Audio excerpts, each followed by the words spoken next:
കറീസ് കിച്ചണിലേക്ക് എല്ലാവർക്കും സ്വാഗതം. നമ്മുടെ ഇന്നത്തെ ബ്രേക്ക്ഫാസ്റ്റിന് പൂരിയാണ്.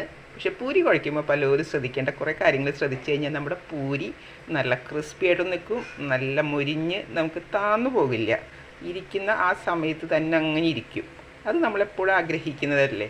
നമ്മൾ എന്തുകൊണ്ടാണ് അങ്ങനെ കുറേ സമയം കഴിയുമ്പോൾ അത് താന്നു പോകുന്നതെന്ന് ചിന്തിച്ചിട്ടുണ്ടോ? അപ്പോൾ ഇതിന് വേണ്ടിയിട്ടുള്ള മെയിൻ ഇൻഗ്രീഡിയൻസ് എന്താണെന്ന് വെച്ച് കഴിഞ്ഞാൽ ദേ ഒരു സ്പൂൺ പഞ്ചസാര നമ്മൾ പൂരി ഉണ്ടാക്കുമ്പോൾ നമ്മുടെ ഗോതമ്പ് മാവിൽ നമ്മൾ ആഡ് ചെയ്യണം. ഫുള്ള് ഗോതമ്പ് മാവ് തന്നെയാണ് കേട്ടോ നമ്മൾ യൂസ് ചെയ്യുന്നത്. വേറെ മൈദയോ റവയോ ഒന്നും ചേർക്കുന്നില്ല. നമ്മൾ പൂരി ഉണ്ടാക്കുമ്പോൾ തനതായി പറഞ്ഞ പോലെ ഗോതമ്പ് മാവിൽ തന്നെ നമ്മൾ ഉണ്ടാക്കാൻ ശ്രമിക്കണം. അതുമാത്രമല്ല, നമ്മൾ കുഴയ്ക്കുന്ന വെള്ളം നേരിയ ചൂടുവെള്ളത്തിലായിരിക്കണം.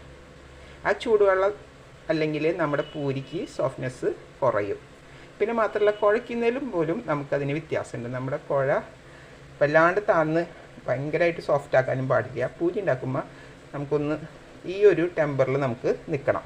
അപ്പോൾ നമുക്കിത് കണ്ട പൂരി എടുക്കുമ്പോൾ ഈ ഒരു ഇതിലേക്കായിരിക്കണം നമുക്ക് പൂരിയുടെ മാവ് ഉണ്ടാവേണ്ടത്. നമുക്ക് വല്ലാണ്ട് സോഫ്റ്റ് ആയി കഴിഞ്ഞാൽ വീർത്ത് കിട്ടും, പക്ഷെ അതിങ്ങനെ തളർന്നു പോണ പോലത്തെ ഉള്ള നമ്മുടെ പൂരി ആയിരിക്കും. നമുക്ക് എപ്പോഴും പൂരി ഉണ്ടാക്കുമ്പോൾ നല്ല ക്രിസ്പി ആയിട്ട് നമുക്കിരിക്കണം. കാണുമ്പോൾ തന്നെ നമുക്ക് ആ ഒരു പൂരിയില കഴിക്കാനുള്ളൊരു ടെൻഡൻസി നമുക്ക് ഉണ്ടാവണം. കണ്ട, അപ്പോൾ ഈ ഒരു ഇതാണ് ടെക്സ്ചറാണ് നമുക്ക് വേണ്ടത് കേട്ടോ. എന്നാൽ ഇത് കണ്ട വല്ലാണ്ട് ഇതാവില്ല, എന്നാൽ ആവശ്യത്തിനുണ്ട് താനും. ഭയങ്കര ഹാർഡും അല്ല, ഭയങ്കര സോഫ്റ്റും അല്ല. ഈ ഒരു ലെവലിലായിരിക്കണം നമ്മുടെ പൂരിമാവ് നമ്മൾ കുഴച്ചെടുക്കേണ്ടത്. അപ്പോൾ നിങ്ങൾ തീർച്ചയായിട്ടും നമ്മൾ കുഴയ്ക്കുന്ന സമയത്ത് ഷുഗർ ചേർക്കണമെന്ന് നിങ്ങളെ ഓർമ്മപ്പെടുത്താൻ വേണ്ടിയിട്ടാണ് കേട്ടോ ഈ ഒരു വീഡിയോ. അപ്പോൾ ഇത് ഉണ്ടാക്കുമ്പോൾ നിങ്ങൾക്കത് വീർത്ത് വരുന്നത് എങ്ങനെയാണെന്ന് ഞാൻ കാണിച്ചു തരാം. അത്രയും ക്രിസ്പി ആയിരിക്കും.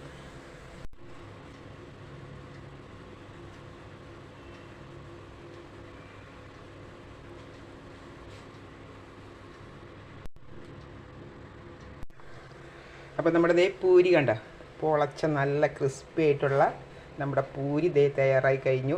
ഈ ഒരു പൂരി നിങ്ങൾക്ക് കിട്ടണമെന്ന് വെച്ച് കഴിഞ്ഞാൽ ഇതിങ്ങനെ ഇരിക്കുമ്പോൾ കണ്ട അങ്ങനെ ഉണ്ടാക്കി കുറേ നേരം കഴിഞ്ഞ് പൂരിയാണെങ്കിൽ ഇതുപോലെ തന്നെ ഇങ്ങനെ ഇരിക്കും കേട്ടോ.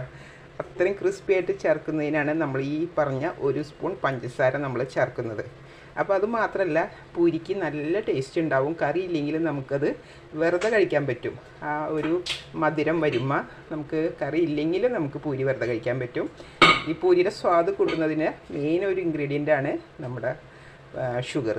അപ്പോൾ ഒരു സ്പൂൺ ഷുഗർ നമ്മൾ ഏകദേശം 3 കപ്പ് നമ്മൾ പൂരിക്ക് കുഴയ്ക്കുകയാണെങ്കിൽ 1.5 സ്പൂണെങ്കിലും നമ്മൾ ഷുഗർ ആഡ് ചെയ്യാൻ ശ്രമിക്കുക.